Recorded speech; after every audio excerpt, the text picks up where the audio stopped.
Bonjour, c'est Alexandre Philippe, bienvenue dans cette nouvelle tranche d'efficacité intitulée Les marchands d'attention. Et dans cette vidéo, je vais te parler d'un fléau qui menace ta concentration. On va voir 3 solutions qui permettent d'éviter ça. Et je voulais aussi te préciser que cette vidéo fait partie d'une série sur la concentration, une série qui va se terminer mardi sur une rencontre intitulée Concentration numérique, où je vais t'aider à optimiser ton ordinateur pour pouvoir maximiser ta puissance de concentration dans ton travail au jour le jour. Alors, quel est le fléau dont je veux parler? Alors, si tu t'es inscrit à cestclair.fr, alors j'espère que tu es inscrit, eh bien tu auras probablement reçu un de mes premiers emails qui te demandait, qui te posait une petite devinette, qui te demandait quelle est la ressource la plus précieuse de l'univers pour avancer le plus rapidement possible sur tes projets. Alors, bon, si tu n'es pas inscrit assez clair, tant pis, hein, je vais te donner la langue au chat, il fallait s'inscrire. Hein. La langue au chat, c'était simplement, premièrement, le bien-être, deuxièmement, ton temps et troisièmement, ton attention.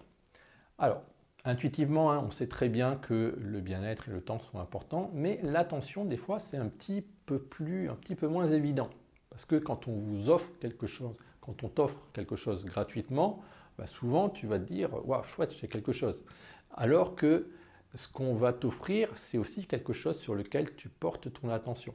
Et bien souvent, des choses gratuites comme ça sont une porte, en fait, un cheval de Troie qui vont te faire passer ton attention sur quelque chose qui ne va pas te profiter à toi, mais va profiter à des sociétés, des publicitaires, etc. Et donc c'est très important, c'est pour ça que je parle de marchand d'attention dans cette vidéo. Et je voulais aussi te citer William James qui est un psychologue, un des premiers qui a étudié l'attention au 19e siècle, et il disait que ton expérience, ta vie, ce qui va se passer vraiment, ce que tu vas faire de ta vie, va être en grande partie lié à, et même totalement lié à ce à quoi tu portes ton attention. Et au temps de William James, bien sûr, l'attention était beaucoup moins déviée de là où on veut la mettre. Parce qu'il n'y avait pas les appareils modernes qu'on a où les publicitaires peuvent pénétrer à l'intérieur de notre vie privée. Hein. Donc quand on était chez soi, à moins que quelqu'un allait faire du porte-à-porte, mais je pense qu'à l'époque c'était pas très répandu, eh bien quand on était chez soi, voilà, on était tranquille et on n'avait pas des gens qui allaient essayer d'obtenir notre attention pour leur seule fin. Quand on était à l'église, on n'avait pas dans notre poche une sonnerie ou un SMS qu'on allait recevoir pour nous interrompre dans la session. D'accord? Et puis après, il y a la télévision qui est arrivée et là, tout le monde s'est dit waouh, super, j'ai une fenêtre qui me permet de voir en fait sur le monde extérieur, et donc les gens ont été vraiment bluffés par ça, ils étaient vraiment super contents d'obtenir ça. Mais pareil, c'était un cheval de Troie parce que finalement, c'était pas eux les consommateurs. Les consommateurs, c'était les publicitaires qui derrière, grâce à la télévision, pouvaient les atteindre. Et c'est à ce moment-là que les marchands d'attention ont vraiment commencé à prendre leur essor. Alors bien sûr, après, ça s'est encore amplifié avec l'Internet. Donc des sociétés comme Google qui ont pris comme modèle commercial le freemium, enfin même pas le freemium, mais le gratuit avec des publicitaires qui payent. Et c'est aussi le modèle de Facebook. Et aujourd'hui, on le dit bien, hein, le produit, c'est pas le moteur de recherche de Google, c'est pas Facebook, le produit, c'est vous. Le produit, c'est vous parce que eh bien, c'est vous en fait, que c'est vos informations personnelles aussi d'ailleurs qu'on va vendre à des publicitaires pour pouvoir vous offrir des publicités ciblées qui vont du coup, qui vont la plupart du temps, enfin dans une grande majorité des cas, qui vont être des produits qui ne sont pas bénéfiques pour vous, des produits dont vous n'avez pas besoin forcément dans votre travail au jour le jour. Donc ça va être un grand danger. Et le pire, c'est que maintenant, ce sont des appareils mobiles, des smartphones qu'on a tout le temps dans les poches, que les publicitaires peuvent viser maintenant. Donc, vous avez sûrement ça vous est sûrement déjà arrivé de recevoir en pleine journée une promotion de la part de, je sais pas, de Google, de SFR. Ah ben aujourd'hui il y a 20% de promotion, etc., etc. Alors je ne sais pas si ça se fait en France, mais en tout cas ici à l'île Maurice, ça arrive très souvent et c'est vraiment énervant parce que ça fait dévier notre attention de là où on était censé la porter.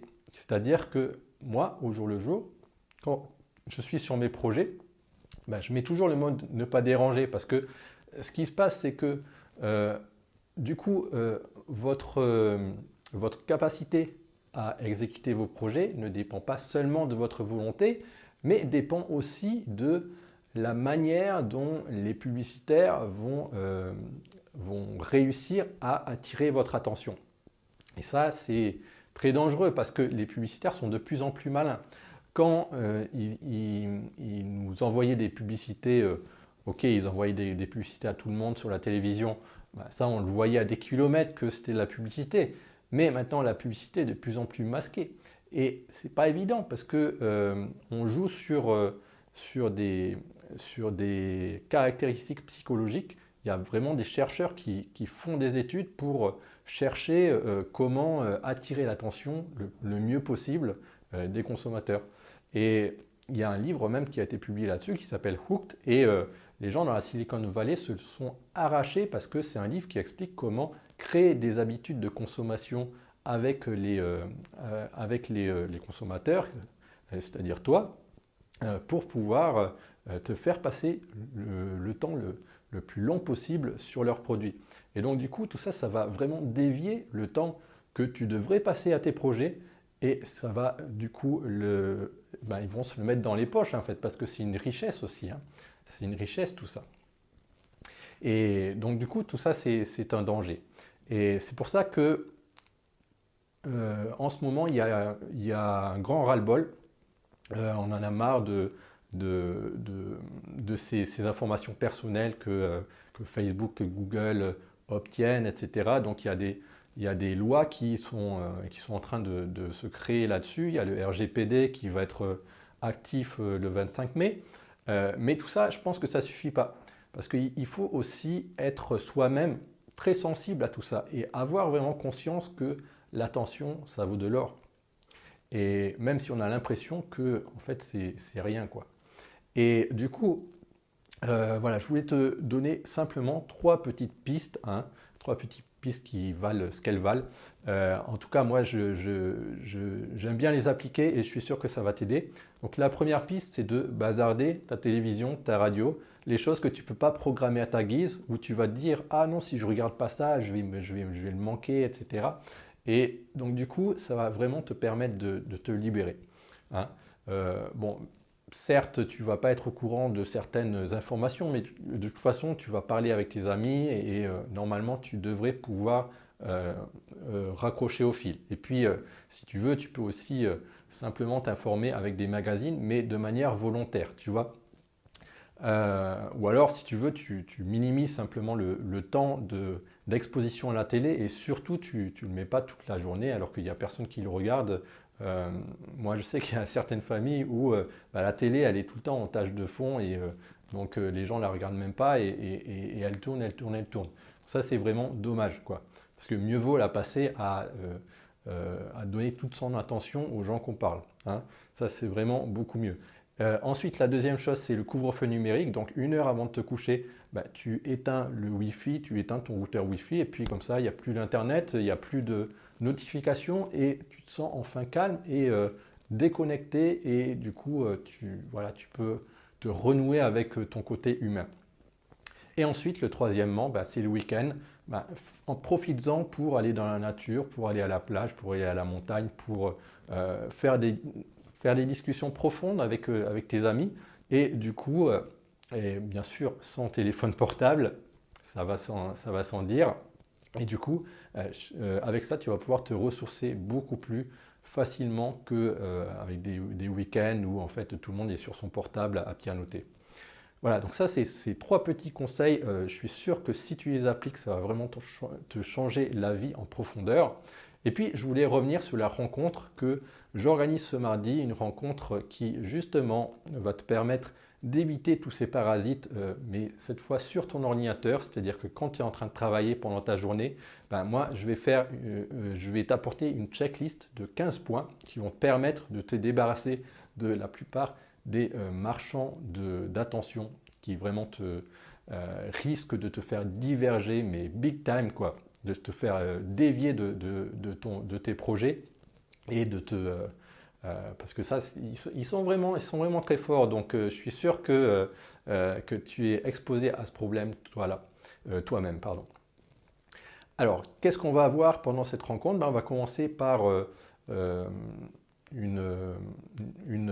les présentations. Hein. Donc, on va commencer par ça. Ce sera la première partie. Donc, j'espère que tu seras là. Donc, on va simplement faire connaissance et puis on va partager un petit peu ensemble, se donner quelques trucs hein, si tu en as. Et puis ensuite, on va passer sur la checklist des 15 points. Alors, ce n'est pas 15 points, mais c'est une quinzaine de points. Et donc, tu vas apprendre des trucs comme par exemple comment paramétrer un logiciel qui bloque certains sites sur lesquels tu pourrais être attiré pendant que tu es en train de travailler. D'accord? Ou alors les bloquer à moitié, c'est-à-dire te donner un avertissement. Comme ça, tu as le temps de réfléchir à est-ce que tu veux vraiment interrompre ta session de travail. Ça, c'est important aussi parce que des fois, on peut être frustré à cause de ça. Donc, il faut te laisser juste la liberté qu'il te faut pour ne pas être frustré. Okay, donc, ça, c'est important. Il y a aussi tout plein de choses comme par exemple le fond d'écran. Donc, si tu as un fond d'écran qui est où il y a plein de couleurs, ou bien, tu sais, l'écran par défaut de Windows 10, tu vois, où on te dit, regarde, devine où cette photo a été prise, machin. Et donc, du coup, quand on rentre dans l'ordinateur, on a envie tout de suite de faire une recherche Google pour voir ce que c'est. Ça aussi, ça fait dévier ton attention. Et ça, c'est vraiment dommage. Tout comme par exemple le doodle de Google. Hein. Donc il y a certaines personnes qui n'aiment pas le doodle de Google et qui l'ont viré. Et ça permet aussi de libérer en quelque sorte une partie de ton attention. Alors après, je ne te demande pas de devenir un moine hein, et de faire uniquement ou de devenir un maniaque du travail, d'accord? Il faut te laisser un peu de liberté. Mais il faut que ce soit vraiment choisi. Il ne faut pas que ce soit quelque chose que les entreprises qui savent y faire te fassent diverger big time, tu sais, pendant 2 heures de ta journée et du coup, tu as l'impression que tu n'as rien fait pendant ta matinée. D'accord? Donc ça, on va vraiment y faire attention. Et puis, on va aussi faire attention à ce que quand tu partes de ton travail, tu ne te mettes pas en hibernation, tu vois. Parce que si tu te mets en hibernation, le lendemain matin, tu vas être obligé de fermer 10 000 onglets que tu as mis dans ton navigateur. On va voir d'ailleurs une extension pour faire en sorte que ce problème d'onglets multiples disparaisse. Et puis, à la fin de la rencontre, on aura également des questions-réponses. Donc, si tu as quelques questions alors ça peut être aussi des questions sur la concentration. Hein. Moi, j'ai créé une formation qui s'appelle Révolutionner votre concentration. D'ailleurs, je te donnerai en bonus un coupon de réduction si tu t'inscris à cette rencontre. Et comme ça, tu pourras bénéficier vraiment d'un prix extrêmement réduit pour pouvoir obtenir vraiment la totalité de mes recherches à ce sujet. Okay, donc pour t'inscrire, c'est très simple, hein, il suffit de suivre le lien qui est en dessous de cette vidéo ou bien le lien de la description du podcast. Et puis aussi, voilà, je ne t'ai pas donné l'heure, donc l'horaire c'est simple, hein, c'est de 18h à 19h30. Donc tu te connecteras juste un petit peu avant 18h hein, pour être sûr d'être à l'heure. Et puis on se verra, donc on sera à 6 personnes, hein, donc il y a 5 places seulement. On sera à 6 personnes avec des webcams et donc on pourra se dire bonjour et se parler naturellement. Tu verras, on va passer un bon moment ensemble.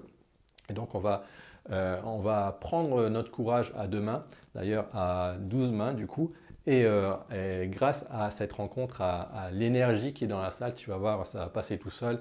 Et comme ça va vraiment te mettre le pied à l'étrier dans cette cure de concentration. Tu vas voir déjà dès le lendemain, tu vas avoir de gros progrès et tu vas pouvoir